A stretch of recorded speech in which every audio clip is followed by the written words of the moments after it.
I'm Stephanie. Hi, I'm Angela. We are the Ink Mages. Join us as we discuss all things fantasy, world building, storycraft, myths and legends, and of course, our own imaginative stories. Welcome to the Ink Mages podcast. We're so glad you've joined us. Today we have a special guest who's going to be joining us on the podcast. We have author Justin Rose. He is a fantasy author from Superior, Wisconsin, working primarily with novels and audio drama scripts. Inspired by both the classics of Western literature and the speculative fiction of the 20th century, Rose's work is a blend of literary art and speculative adventure that interweaves the higher themes of the classics with the adventurous spirit of genre fiction. I love that. Yes. So let's invite Justin to the podcast. Welcome, Justin. You're welcome. We're so glad to have you on the podcast. I was really looking forward to this interview because for those of you who know, I started a Kickstarter, then I stopped a Kickstarter, and it's all Justin's fault.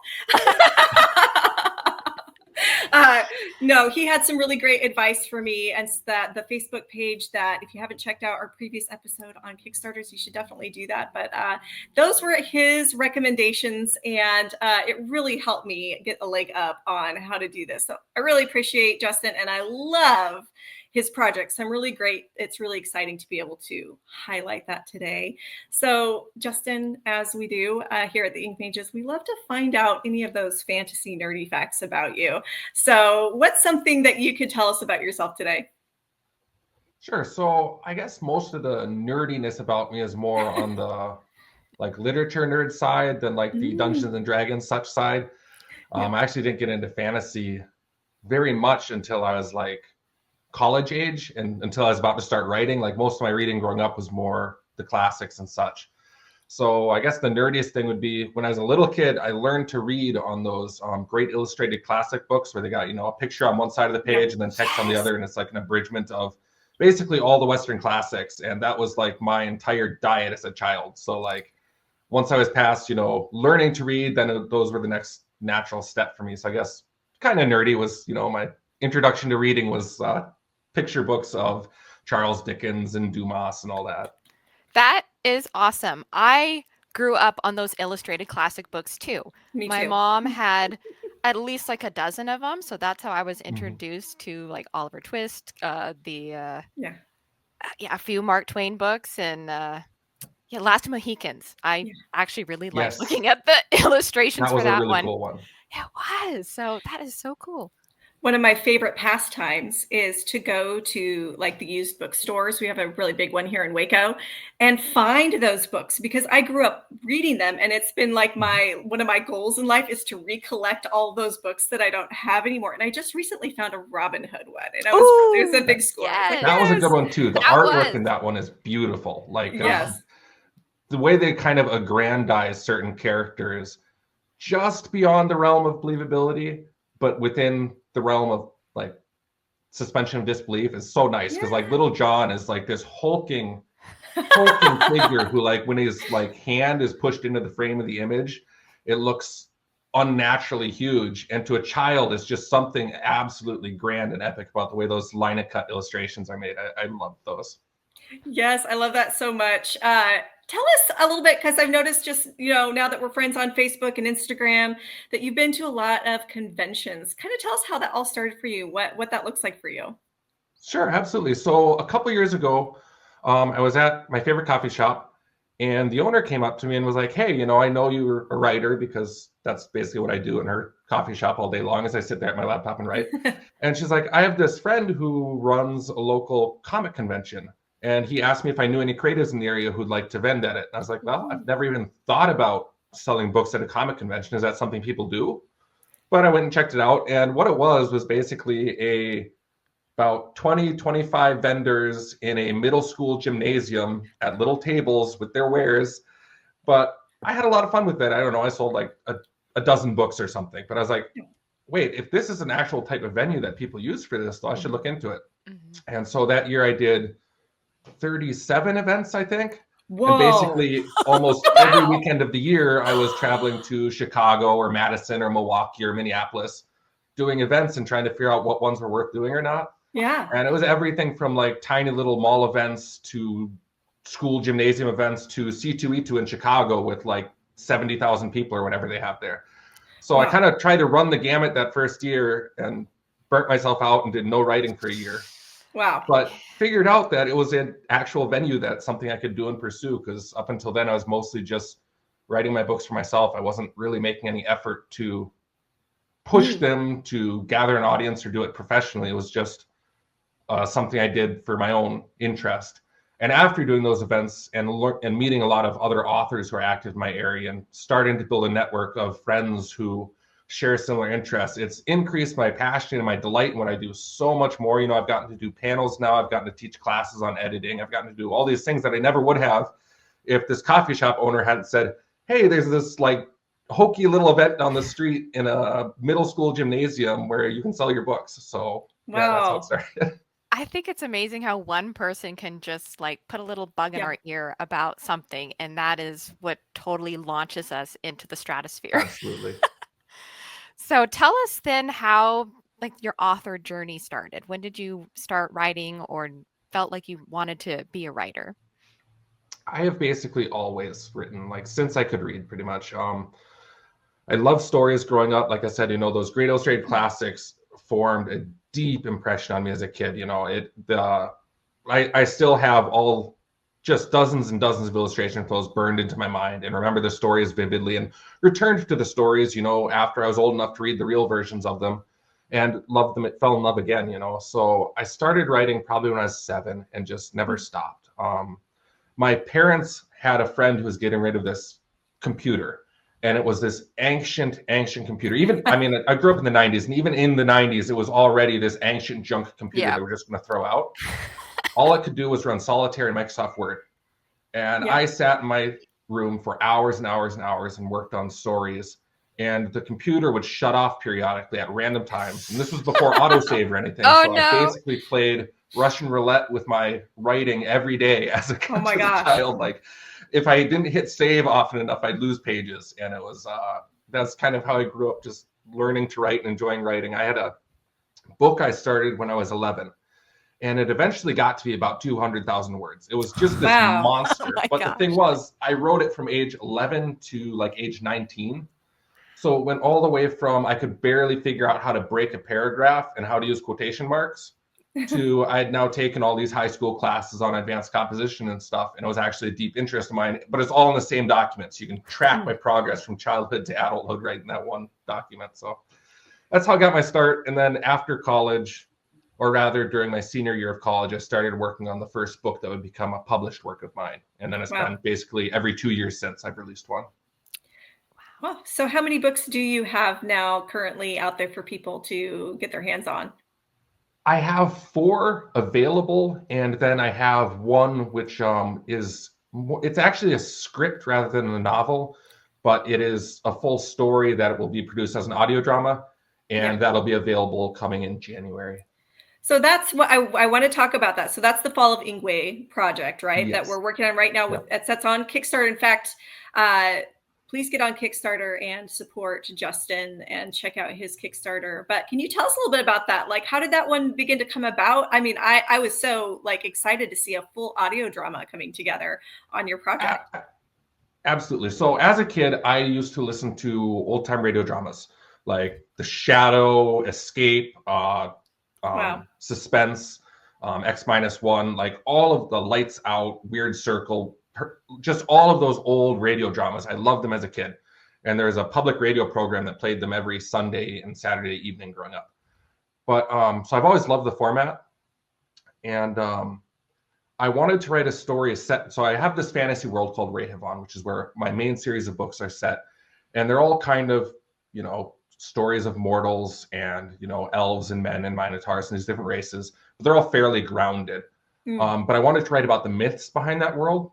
And it's really hard to write a novel about gods because, you know, explaining away their downtime and the breaks between their actions doesn't flow very natural with prose, and it creates for very boring portions of writing because you're just constantly wondering why they're not just using this power and ability they have at all moments of every day. It's just, it becomes very tedious to read a novel like that. Same reason why it's not impossible, but difficult to create superhero novels because you need kind of the fast clipping of a graphic novel or an audio production or a play that moves from peak to peak to adequately portray characters who are usually acting at their peak. So initially I conceived of The Fall of Ingway as a story that would be a story of my god of death told as a graphic novel. And I messed around trying to write scripts for it many times, and I always came away unsatisfied. And looking at trying to hire an artist to do it and knowing the collaborative process of what I would need to express that artist to get it as close to what I wanted as possible, never felt very feasible to me. Like I could have done it, I could have made something, but the quality never felt like it was going to be what I wanted in that format. So eventually I came back to the idea of an audio drama, and I listened to Audible's Neil Gaiman's Sandman, which is essentially a story of a god told through audio drama, very much in the vein of what I had been trying to do. And I was like, this is the format that my story needs. Like, this is what the story is asking me to do. So I recomposed the idea, and this story by now had been rattling around in my head for years. Wow. So it was very easy to turn around and write it. It was the fastest thing I've ever written.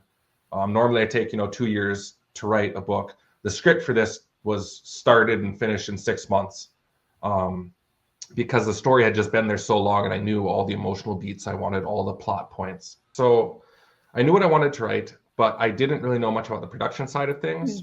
So then I moved from writing it super fast to just letting it sit for a year and doing nothing with it. Then I did an interview with a person who does a lot of audio production stuff. And they kind of recommended a few sites for me to look at. They gave me a starting point of where I could find talent. And that was a really big step in helping me figure out the process. And then I met some people from Sound Booth Theater, which is a audio production company. I met them at a convention I was doing and kind of got to talk about their founder a little bit about kind of what's a fair price point to set. Because if you Google what a voice actor makes, you will get results that are so wildly out of touch with each other that it's almost impossible to figure out a good answer. So I was able to talk to him for a little while. He gave me some really good advice. And then I went to this site that had been recommended to me by the person I'd done the interview with, Backstage. And I created a whole auditioning process, made the listing, tried to get every possible bit of information I could on it. And I got all my actors from there. I had about 500 applications for the different roles. Wow. So I had a lot of options. I was able to kind of sort through and figure things out. It was a mess of time, like just hours and hours and hours just in the auditioning process. Wow. But it worked really well. A British composer reached out to me directly after seeing the listing and asked if I needed anything for music. And I'd been thinking I'd just use like Soundstripe or some audio library where I could, do a monthly subscription and use royalty-free music. But he made the offer, and I told him, I was like, look, dude, this is amazing. I love your work. This is the style you write in is exactly what I want, but I don't think I'm going to be able to pay you what you're worth. And basically, as it turned out, he had this hole in his schedule he was looking to fill, and we were able to work out something where, he was able to get enough to justify his work and enough that I could still afford it. And it was a just wonderful, wonderful coincidence of opportunity that I was able to get that. So the production has a full hour of original music composed specifically for it. I was able to write out instructions for exact tone of what I wanted for different scenes, what kind of instruments I wanted to use. Like everything was able to be tailored, which was awesome. And so, after that, I also was able to hire a sound design through Backstage. They have all kinds of technical professionals on there that I was able to have access to. So that's kind of where most of the production was done, was through Backstage, was arranging all of my talent. Yeah. That's kind of exciting to hear, because again, that's a whole new world as far as, me being a writer and an author, like hearing about all of this and how-tos and but there's other options out there for like our creativity. It doesn't just have to end with a book or a physical book. It can go into a whole nother avenue of like audio drama, graphic novel. That's so cool. And I'm very impressed that you pursued it. Because like I didn't know how to do any of this until I did. Like I was so scared to start any of this stuff. Like looking back now, if I just started going the graphic novel route, I probably would have picked up enough as I went along to be able to do that effectively. But I was so scared of just starting without knowing that I delayed for that whole year and did nothing. And then when I finally was like, okay, I know one step I can take. I know how to hire actors through this one site. So I'm just going to focus all my energy on that. And I'm going to do it as well as I possibly can. And then from that, I was going in, I didn't realize I could hire a sound designer there. But lo and behold, I got this fantastic, talented, professional sound designer who I can't say enough good things about through that site. And a composer who saw my listing on that site, I was able to hire, through there. So it's like, as soon as you take that first step, the next steps often reveal themselves. And I couldn't be so afraid of tripping up in the middle that I never started on the beginning. So, yeah. So does this audio drama, will it be published as a audiobook, or how is this, once it's all complete, how is this going to be where people can get a hold of it? Yeah, so it will be published as an audiobook. It'll be available on Audible for people, who, that's the big platform. I don't want to do it exclusively through Audible because I'd like to keep my options open down the road. And Audible has a very restrictive, like long-term contracts, much longer than their book contracts for exclusivity. Is it like a 7-year contract through Audible, or is it even longer than I that? can't remember how long it is, but it's not that long, but it is. I don't want to say the numbers in my head because I'm probably going to say it wrong. Okay. But it's significantly longer than the Kindle exclusive stuff would be. So it'll be available through Audible. I have my own personal store that it will be available on. I will also try and put it on as many Audible alternatives as I'm able to, while also, not breaching contract with any of them. Okay, well, let's talk a little bit about your characters. So you mentioned that the main character in the Fall of Ingway is the god of death. Is he like a protagonist, or is he kind of a morally gray anti-hero figure? He's the protagonist, and the idea behind the initial story was competing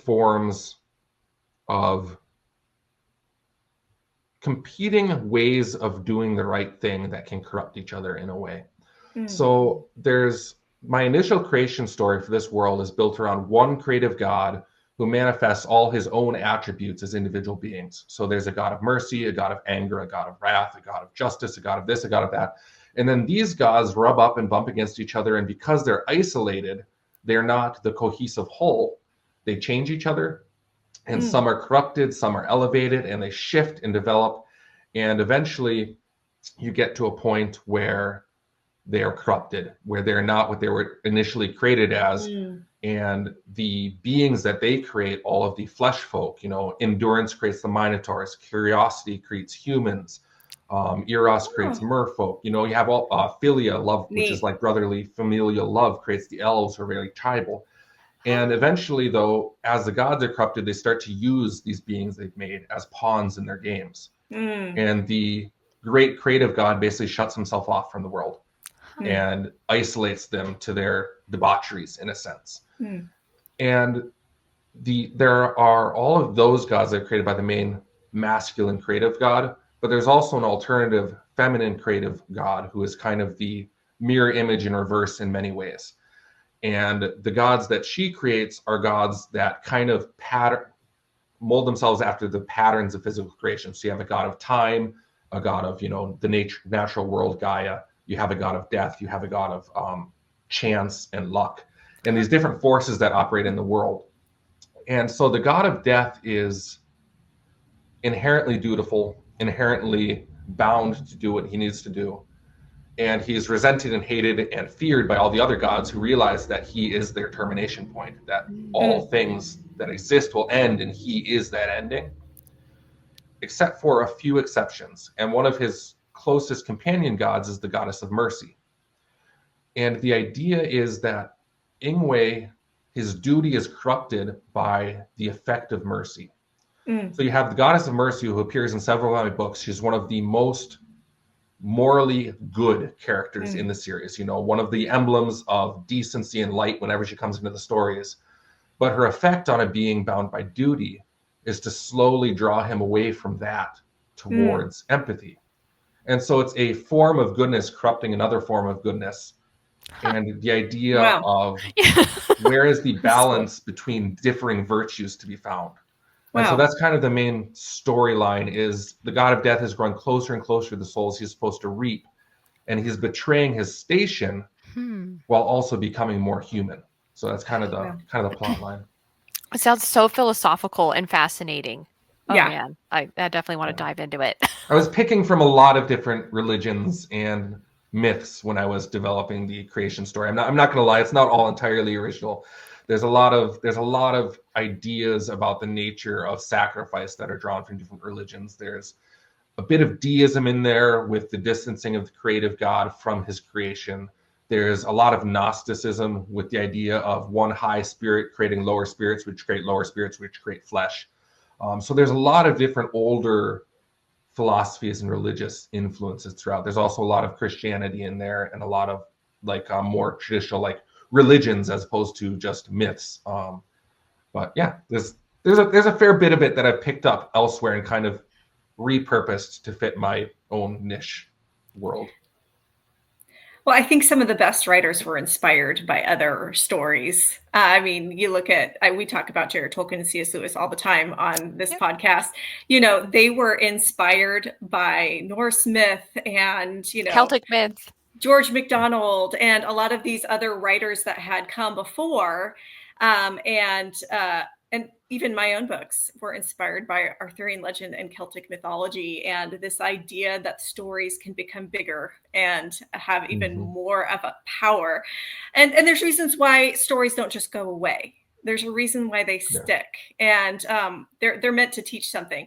And I love this world that you're building. It's so big. I can already tell already. And what you're talking about just with this audio drama makes me want to go pick up some of your other books, because I can tell like this is all like rooted in a lot of the stories that you've already told. So very fascinating. I super love it. And you talked a little bit about the fact that you have minotaurs, which is super fun, and mermaids, and talk a little bit about elves. Yeah, talk a little bit more about those creations in your story. Oh, absolutely. So basically, like I said, I had the original creative gods. You have all these different attributes who many of them split off and create their own beings. And humans are made by curiosity. So, they're very venturesome. They're very outgoing, trying to understand the world around them. The elves were created by philia, which is, the Greek word for familial love. So they're very tribal, very bloodbound. All of their culture revolves around loyalty to kin. They all have their own tribal markings and tattoos that identify them as in service to each other. So if another elf with the same tribal tattoos as you ever suffers a wrong, it is your moral obligation to be there for them. And then I have the minotaurs, who are created by the god of endurance, and so they have a lot of echoes of Greek stoicism to them. Actually, they have a lot of echoes of a lot of different Greek things about them, because minotaurs originated in Greek myths, and I wanted to tip my hat to that. So like in their name constructions, there's a lot of Greek phonetic constructions. So you have like a character named Triamides, who, tri for three, and Edes is that traditional Greek ending, or Aquilices. All these different, very not directly Greek words, but very Grecian sounding phonetic constructions. They also are the only functioning democracy in the world of Rehaven at the time of their story. So they're very similar to ancient Athens, and they're kind of like all these isolated city-states that are loosely linked to each other, and then ruled by a governance of adult citizens. So there's a lot of different cultural influences that go into it that way, and that's kind of where I develop my races from. The elves have a lot of like nomadic steppe people influences to them, and a lot of Persian influences. I like and that. So you have kind of this settled nation of elves as kind of their primary cultural center that has a lot of Persian echoes. But then you also have the steppe tribes to the south who are much wilder and kind of like a constant threat to them. And there's a phrase from history, the Uman Mande, which basically translates to hordes from who knows where. And that was what all the steppe tribes were called by their more settled neighbors and relatives. And it's kind of a lot of echoes of that, where you have the people who still have very much a steppe tribe aesthetic, but are more settled. And then their neighboring barbaric cousins, who are the hordes from who knows where, as they would be called in history. But yeah, so there's a lot of playing with that. A lot of clashes in the books are drawn from culture. So there's a war between the elves and minotaurs that's sparked when elven characters start losing their tethering to their tribal loyalty Hmm. And minotaurs start losing their tethering to endurance, to accepting what comes rather than inflicting. So there's a phrase in their law code, better to be, I can't remember the exact wording, it's much more eloquently stated in the book, but it's essentially better to be struck unjustly than to be the one unjustly striking.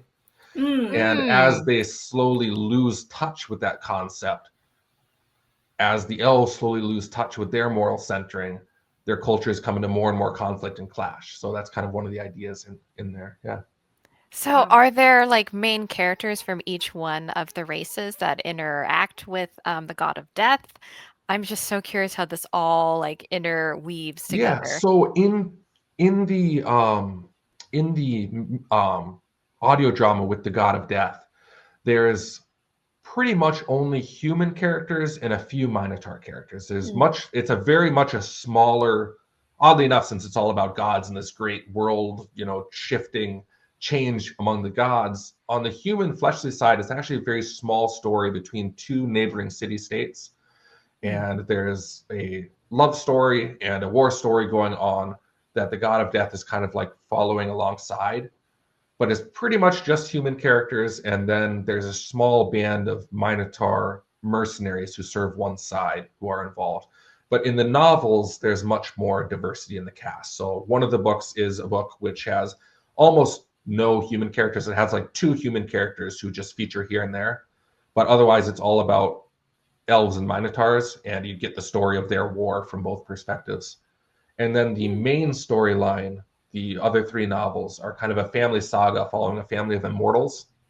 And then there's characters who feature here and there who are elven, or there's several prominent fairy characters. But yeah. It sounds so rich and Yeah, it does. big.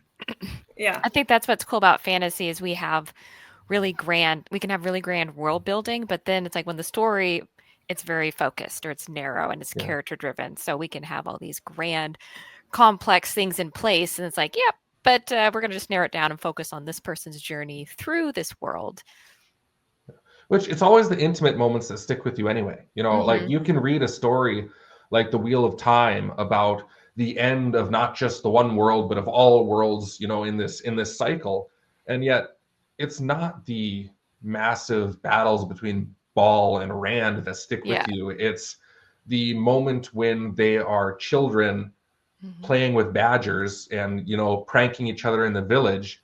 And then the moment when they're adults having to make all these horrible, drastic moral choices. And it's the contrast in the intimate, quiet moments when they're looking at their own life that really kind of stick with you. And those are the moments that I love in stories. So I try to keep my stories fairly tight and compact. They don't wander the way George R.R. Martin's say stories would. Although I love him as an author, his series is fantastic. But I love kind of the quiet, simple moments in stories. And so each of mine is fairly compact and cast, particularly the 3-part series is very, very focused on the stories and emotional journeys of these particular characters rather than on necessarily their impact on the overall world. Wow. I'm really excited to pick up your stories, and I'm excited about the audio drama. It like Stephanie said, it just sounds so rich, and I actually think that's the wisdom. Like you said, there's other writers that write different ways, and there's that wisdom in the way that they write, but a wisdom in keeping something compact. And there is something that just kind of really affects you as a reader when you get those, like you said, kind of those small, quiet moments. So super excited. What's next for you? Do you have any plans? Like, are you moving forward? You've got this audio drama that's being produced. Do you have more stories in your repertoire? Yeah, so I have a few different things I'm kicking around. Currently, I'm working on a sequel to my Minotaur story, which is it's already longer than anything else I've ever written, but it's still in the very early stages also in a way, because I figured out that what I wanted to write was too wide ranging for one book to stay in tone with the others. So I'm looking right now at ways to kind of split up the narrative into a couple different books. And so it'll probably be a while before I actually finish any of those. But once I finish one, I should actually be able to knock out a few sequels just because of right now they're all in various stages of being half written. Hmm. I have a collection of short stories I'm working on, and I'm also in the early stages of plotting out a sequel script for the audio drama. So the way the first audio drama is structured is it's a series of 12 chapters of 4 scenes each. And each scene is a scene of the god of death coming to do his duty somewhere. So it's always moments of the god of death right before a death. And that's kind of the framing element of narrative, is all these scenes are set within the god of death performing his duty. And I want to write a sequel focused on the goddess of mercy that kind of uses that same narrative structure of a whole series of scenes that are each moments when the goddess of mercy is intervening and doing what she does as a deity, but all those stories kind of coming together to tell a grander tale of what's happening in the world, almost incidentally. So there's a couple different myths that are mentioned all throughout my books as having occurred, and certain moments in history that are like harkened back to here and there. And I want to take one of those moments, which is the first extinction of a race, and I want to write the story of the goddess of death, or the goddess of mercy, excuse me, told around that storyline, kind of slightly detached from it. So yeah. Oh, wow. Sounds cool. Will you be doing Kickstarter again for any of these I productions? hope to. I hope to for the audio drama for sure. I am going to have to make a lot of changes to how I went about the whole Kickstarter thing. Yeah. And we'll see how much time I have. Like, everybody's got the day job. I was fortunate actually in that I just recently had a surgery. And so I had a bunch of time off for my Kickstarter. Wow. Oddly enough to think about that as lucky, but it actually was very timely that it worked out this way, because I was able to really learn a lot about doing Kickstarter, put a lot of time into it this time around. We'll see next time when I'm actually, still working full time, whether it's worth it for me to try and do Kickstarter again, but I would like to. I would like to. So, yeah. Well, what advice would you give someone who wants to write a book?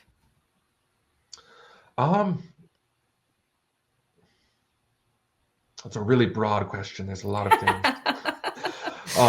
Or start a Kickstarter, because Yeah.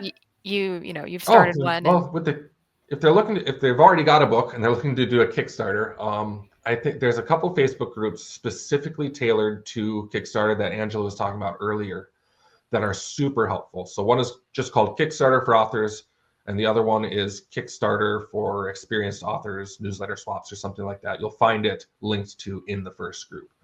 But basically what those two groups allow you to do is give you access to hundreds and hundreds of other authors who have already done Kickstarters, who can answer your questions, who can field individual issues you have.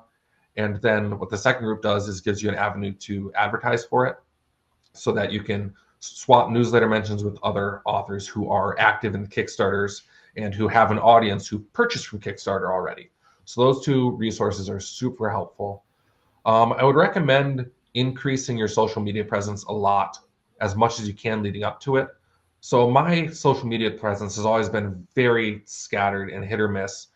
And I think that hurt me a lot in my Kickstarter. But it did help me though to have created a bunch of content ahead of time that I could kind of share. So I did a bunch of interviews with the cast members of the production. And so I was able to cut up a bunch of clips of interviews, and it's not particularly high value content in my mind. It's just little clips of people talking about the project. So on the one hand, I hate flooding my feed with it, because it doesn't feel particularly like who's actually going to enjoy all this stuff. But at the same time, it gets the algorithm working in your favor. Having those posts going out steadily, those short videos, people seeing them, increases the visibility of your page overall. And if you have links attached to them, people can follow those links and find the full interviews. So yeah, if you can use extra content on your socials leading up to it, it'll increase the overall visibility of your page and help you out that way. A piece of advice I got going in was that paid ads do not have the best return on investment for a Kickstarter. But I just started running one literally yesterday here. Like, I'm on the very tail end of my Kickstarter. I've got 4 days left in it. And so I was like, I'll just run one for the last few days. And it's already gotten a few hits that have actually given me pledges. So I would actually recommend trying to maybe mess around with some ads. You don't have to do anything crazy with spend, but make a post with, your banner for your project, a little bit of detail about it, and a link, and just experiment and see if it helps, because it looks Yeah. like I'm actually probably going to get some decent return from having done that here at the end. Another thing I learned was if you don't have the expectation of a runaway campaign, if you don't already have such a big audience that you're like, okay, I know I can do well at this, keep the window of your campaign shorter. Because I made mine 24 days. And essentially the way Kickstarters run is you always get like almost 2/3 of your pledges right out the gate in the first 2 or 3 days. And then the whole middle portion is pretty slow. And then the last 3 days picks up again as Kickstarter sends out an email alerting all the people who followed it previously that it's almost going to end. But if you're inactive during that whole middle portion, if you don't have enough pledges coming in to be able to hit stretch goals and keep your people excited, sending them updates and such, then you're going to have a lot of drop pledges. So in the last couple of weeks, I've dropped probably $400 or $500 in pledges. And a lot of that is just because I haven't been able to engage with the people on much because there's been so little activity. And then so basically I've lost everything that I gained after the first initial few days. Wow. Like everything in that whole interim period has now been cut off by this kind of lull in the middle. So yeah, keep your window short enough that people feel engaged with it the whole time. Check out those 2 Facebook groups. Maybe try using some ads. Increase whatever social media presence you have as much as you can in the lead up and throughout. I guess those are the biggest things I can say. Yeah, that's great advice. Yeah, that's super helpful. And I would chime in there too with the Facebook ads. You just don't have to spend that much, and it's worth trying out. 2 more things actually to throw out for the Kickstarter. One is don't do audio on Kickstarter. Right, that's what I learned. Yeah, like do as I say, not as I do. If you're going to run it, if you're looking to do an audio project, emphasize the written portion. Like emphasize the book itself. Going into it, my campaign initially spoke mostly about the audio, and then I heard from enough authors leading into it that wasn't going to work. That was like finally, I got to take this seriously. So I created a special edition version of the book to go along with it, with nice illustrations and decorative elements and stuff, and kind of made that half of the emphasis. Yeah. And I think most of the pledges I've gotten have been people more interested in the book than the audio, even though the audio is the part that, like, to me has all the bells and whistles. This is where I put the effort and the money and the expense and all the labor and sweat went into the audio portion. It's actually that kind of beautiful decorative book that people can display that they're mostly interested on Kickstarter. So if you can do that and emphasize that, and then try and use the funds from that to help offset your audio, because the platform is much kinder to books than to audio. So I would say that. And the other thing would be, if you're looking at doing a Kickstarter anytime in the future, start work on your newsletter now, because that's the one thing that I found that I know 100% works for Kickstarter is these email swaps. Like I'm sure there are many other things you can do, but that's the one thing that I've had experience where I'm like, okay, I know this works. Yes. So start building it now. If you can get onto a site like BookFunnel or something, where you can just start arranging swaps to build subscribers off of whatever landing page or whatever you can make, start doing that now. Build up as much an audience as you can so that you can do more swaps when it's live. I had neglected my newsletter for years as an author. Like I've had about 400 subscribers for a long time, since like a couple things I did early on that I got that from, but I've never done anything with it. I just let them kind of sit there. And now in the last few weeks or so, I've been actually like actively trying to build up my newsletter subscriber base. It's way easier than I ever thought. Like I've made one ebook free on a landing page, and then I've arranged all these swaps through BookFunnel, and I've gotten about 80 new followers in the last week alone. Whoa! It's way easier than I thought it was to increase these numbers. So it's worth the effort to do that ahead of time. Unlike me, who did not do that ahead of time and just worked with what I had. And that's how you and I got connected. That's how you're even on this podcast, was because of the whole newsletter thing. And so there is an effect. That's a whole podcast. We talk about BookFunnel and newsletters and that effectiveness. I just did like a newsletter giveaway because I applaud you. You have 400. I just hit 100 subscribers. So I'm like, I'm going to give away a free book and some goodies. Yeah. And I got more subscribers that way. So, but that's next is like figuring out a landing and giving away like a short story to like, Yes. hey, you Yeah. get a free So another story. You thing get a that free story when you sign up or subscribe. Yeah. Another thing that's also very new to me on the newsletter front is so BookFunnel allows you to create the landing page where essentially you offer a free ebook to somebody who signs up for your newsletter, right? So if you have a book written already, it's great. That's all you need is to have an ebook that you can upload right there and offer. I started running Facebook ads just literally yesterday for this, for my newsletter landing page. And I said, okay, I'll pay $5 or set my limit at $5 a day to advertise the landing page for my newsletter. And I just have a big image that says free ebook with a mock-up image of my book and a little description, one quote. That's it. It's very simple. But since last night, I've gotten like 20 new subscribers from that. Wow. And it's like, that's not a high level of investment. Like I've tried to use like big Facebook groups like Fiction Atlas, newsletter builders and stuff where you have to pay to be part of a promotion to try and increase your newsletter size. I've never gotten anything from them. Like, it's like, here, pay $30 and we'll feature you in this deal. Like I've gotten like 3 subscribers from that or something. Well, wow. I spent, I think $3 since yesterday on this ad and I have 20 new subscribers. And I'm just going to let that run $5 a day continuously for a while and kind of build up that list. And hopefully people will have enough read through after my initial free ebook that'll pay for itself. Yeah. I mean, I guess that's a good route to go if you're trying to build it up quickly, is just to run an ad for BookFunnel landing page. Great. Yeah, that's great advice. Thank you for that. That's amazing. I Like that tip. I almost feel like we need to have you back on. And I have another friend, Nathan Keys, who also is experiencing BookFunnel, and have you guys just talk about all of this.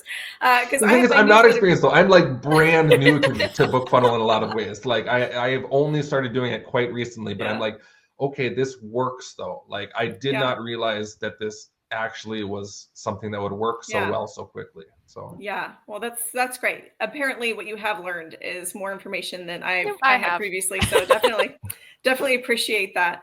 Well, thank you so much for joining us. Where can people find more information about you, buy your books, and get connected with you as an author? Oh, absolutely. So if you Google I'll throw up one of my books here. So I don't know if you can see the way that main title is spelled or not. Probably not. Ageless. Well, if you Google Tales of Rehavan, Rehavan, stuff will come up. You can find my link tree, which has links to all of my different stuff. It's just under Justin Rose. And my books are available on Amazon. I have a personal website or a personal store on PayHip where you can also purchase them in their different formats. I'm most active on Facebook as far as social media goes, but I also have X, Threads, YouTube, stuff like that. Wonderful. Well, thank you, Justin, for being on the Ink Mages. This is a really great time with you, just hearing all about your books and all of the fantastic things that you're doing. I feel like I just got boosted up a level with some of the information with authoring and things that I can do. So that was fantastic. And hopefully that will help a lot of you viewers who join us on the Ink Mages.